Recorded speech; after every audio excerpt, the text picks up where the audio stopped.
समंदर था ना, उसके अंदर शिकारी ने ना बोटी के अंदर कांटा फंसाया, छोटा सा कांटा शिकार करने के लिए, और उस बोटी को समंदर के अंदर डाला मछली का शिकार करने के लिए। तो एक छोटी सी मछली थी, उसने बोटी की तरफ दौड़ लगाई कि मैं इस बोटी को ना पकड़ूं, खाऊं। तो बड़ी मछली आई, उसने कहा कि इस बोटी को मुंह ना लगाना, क्योंकि इसके अंदर एक बारीक कांटा है, जब तुम इस बोटी को अपने मुंह में लोगी, वो ना नज़र आने वाला कांटा वो तुम्हारे हलक में फंस जाएगा।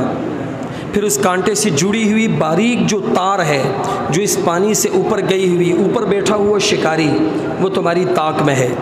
कांटा तुम्हारे हलक में फंसेगा, तुम्हें दर्द होगा, तुम्हें दर्द होगा, तुम तड़पोगी। जब तुम तड़पोगी तो ये तार हिलेगा, जब ये तार हिलेगा तो ऊपर बैठा शिकारी समझ जाएगा कि शिकार कांटे में फंस चुका है, तो वो खुश होगा और तुम तड़पोगी। फिर वो तुम्हें खींचेगा, फिर तुम उसके हाथ में आओगी तो ऊपर बैठा हुआ जो इंसान है उसके हाथों में 10 उंगलियां हैं और उसके मुंह के अंदर 32 दांत हैं। वो तुम्हारे जिस्म के बेशुमार टुकड़े करेगा और तुम्हारे ऊपर अजीब व गरीब मसाले लगाएगा और तुम्हें उबलते हुए तेल के अंदर गरम आग के ऊपर उसके अंदर तुम्हें डालेगा, तुम्हें फ्राई करेगा और तुम्हें मज़े ले लेकर दांतों में चबा चबा कर खा जाएगा। मछली ने जब बड़ी मछली से ये नसीहत सुनी कि तुमने इस बोटी को मुंह नहीं लगाना, ये मौत का कांटा है, इसके अंदर छुपा हुआ एक कांटा है और तुम्हें ये सारी अज़ियतें सहनी पड़ेंगी।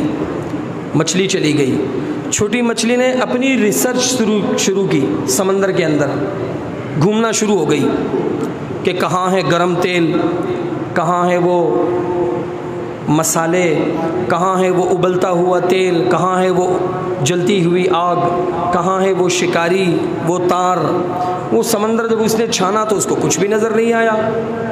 तो उसने ख़ुद से कहा कि ये जो बड़ी वाली मछली है ना, ये बेवकूफ़ है, ये अभी भी पुरानी बातें करती है, ये तो साइंसी दौर है, मॉडर्निज़म का दौर है। मेरी रिसर्च कहती है कि समंदर के अंदर न आग है, न मसाला है, न कांटा है, न तार है, न शिकारी है, कुछ भी नहीं है, ये तो वैसे ही मुझे डरा रही है। तो छोटी मछली ने उस बोटी को मुंह लगाया तो उसके मुंह के अंदर कांटा चुभा।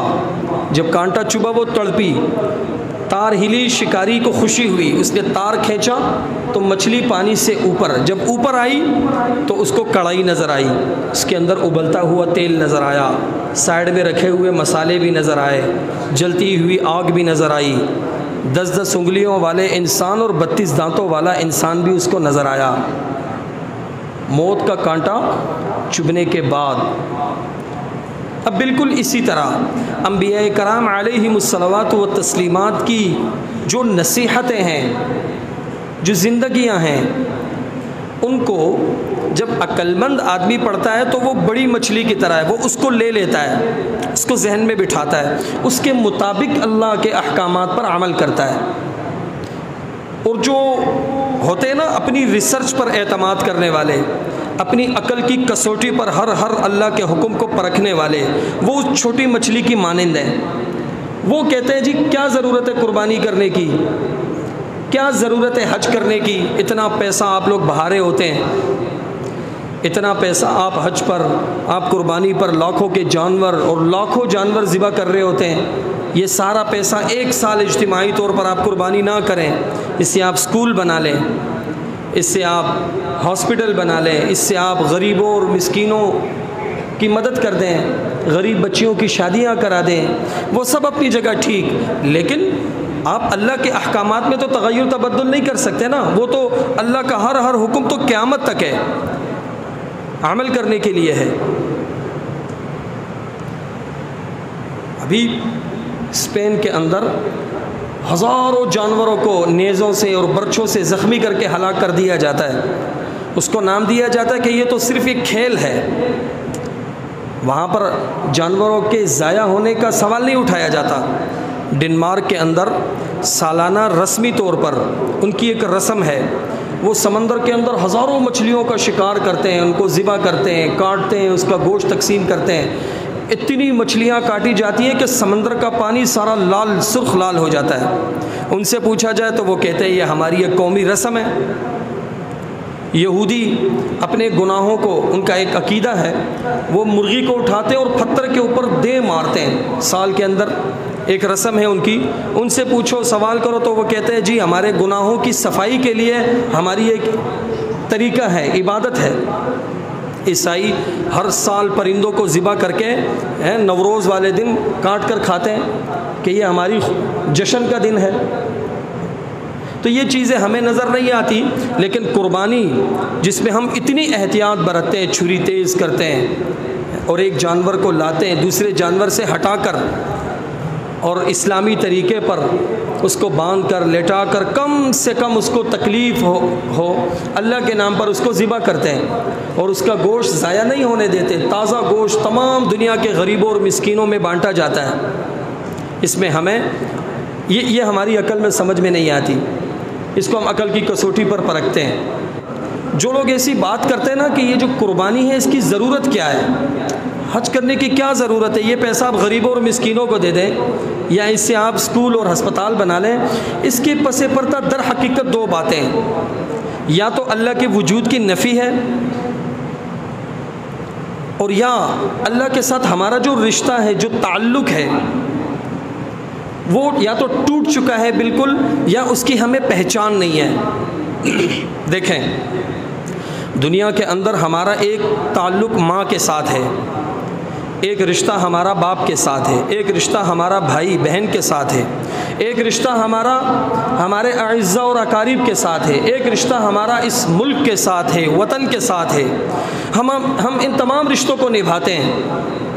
हम 6 सितंबर मनाते हैं, लाखों करोड़ों रुपए उसके ऊपर ख़र्चा होता है। हम जश्न आज़ादी मनाते हैं, लाखों करोड़ों उसके ऊपर ख़र्चा होता है। हम सालगिरह मनाते हैं, लाखों करोड़ों उसके ऊपर ख़र्चा होता है। हम बसंत मनाते हैं, लाखों करोड़ों रुपए ख़र्चा होता है, उस पर हमारा एतराज़ नहीं होता।